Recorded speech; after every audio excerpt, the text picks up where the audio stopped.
matin, Hegel est venu me voir. Il n'arrêtait pas de parler de la guerre.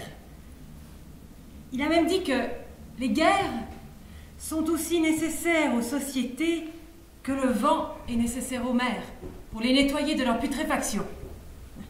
La question de la guerre, c'est aussi la question de qu'est-ce que l'homme, hein? Parce que quand on interroge qu'est-ce que la guerre, qui fait la guerre, c'est les hommes. Donc c'est une réflexion sur notre humanité.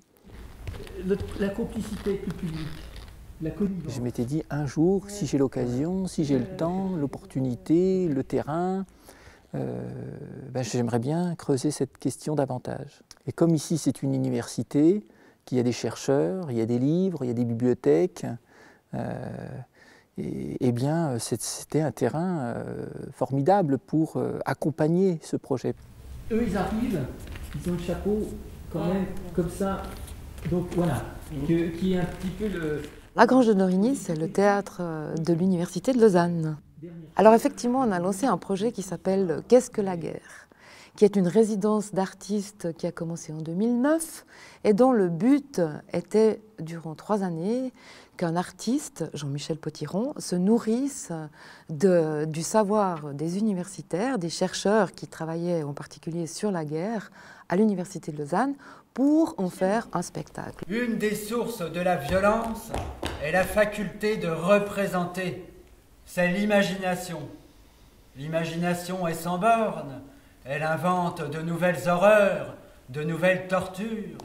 C'est l'imagination qui fait en sorte que l'histoire de la violence se poursuive dans l'avenir.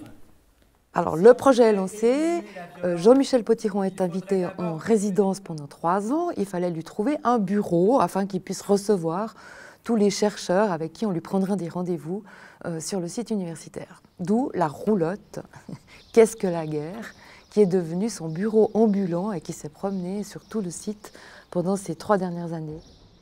Donc j'ai rencontré des gens auxquels j'aurais jamais pensé, de la médecine à la biologie, à un spécialiste des fourmis. Et puis donc j'avais mes questions comme ça, et puis je les interviewais chacun leur tour, un à un. Tous ces chercheurs, tout d'un coup, s'adressaient à un artiste qui leur posait des questions naïves dans sa roulotte. Donc, ils étaient tout à coup transportés sur des chemins peut-être insoupçonnables pour eux. Ces entretiens, il y a des heures, il y a je ne sais pas combien d'heures d'entretien, tout a été retranscrit. Et un jour, je me mets à l'ordinateur et je reprends tout depuis le début. Et tout d'un coup, un texte apparaît. Et ce texte a un titre, le titre du spectacle qui s'appelle « La guerre, notre poésie ». Et c'est un montage de textes qui est fait de philosophes, de sociologues, de penseurs, de théoriciens, qui va de Hegel jusqu'à des philosophes d'aujourd'hui comme Sloterdijk, en passant par Hannah Arendt, Freud, Darwin.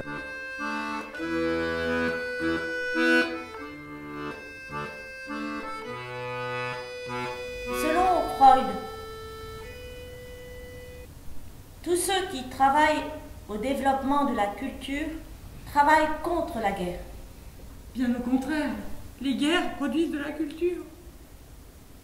Il y a énormément d'écrits grecs qui sont finalement nés par la guerre et pour la guerre.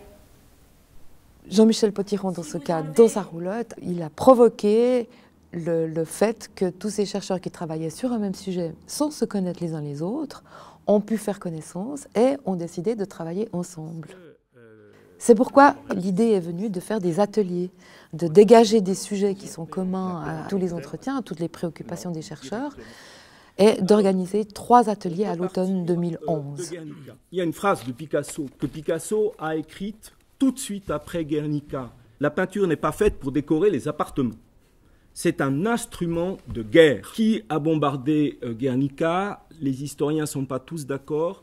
Ce projet a été doublement interdisciplinaire, au sens où, d'une part, il a fédéré des universitaires et des artistes, ce qui est tout de même assez rare, et d'autre part parce qu'effectivement, les universitaires qui ont participé à ces ateliers ont manifesté une très grande liberté à l'égard, disons, de leur propre spécialisation, et d'autre part ont été disposés à vagabonder, à fureter, à faire le métier des autres.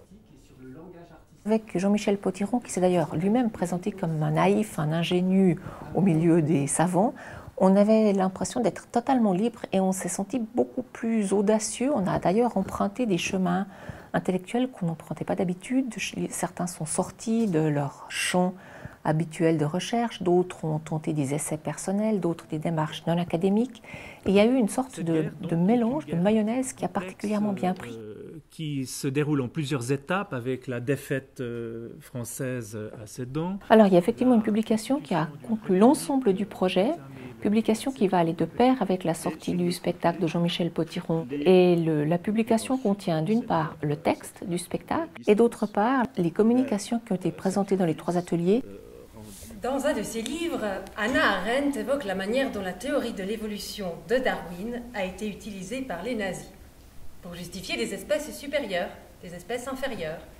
Donc, qu'est-ce que la guerre? C'est du théâtre d'idées. Donc là, il n'y a pas d'histoire, il n'y a pas de personnage.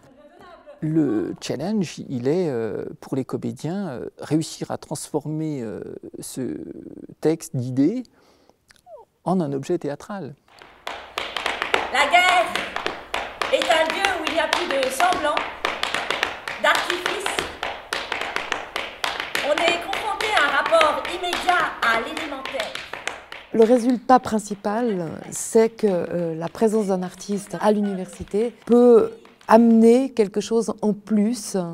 Je crois que les chercheurs ont trouvé tout d'un coup un terrain sur lequel ils pouvaient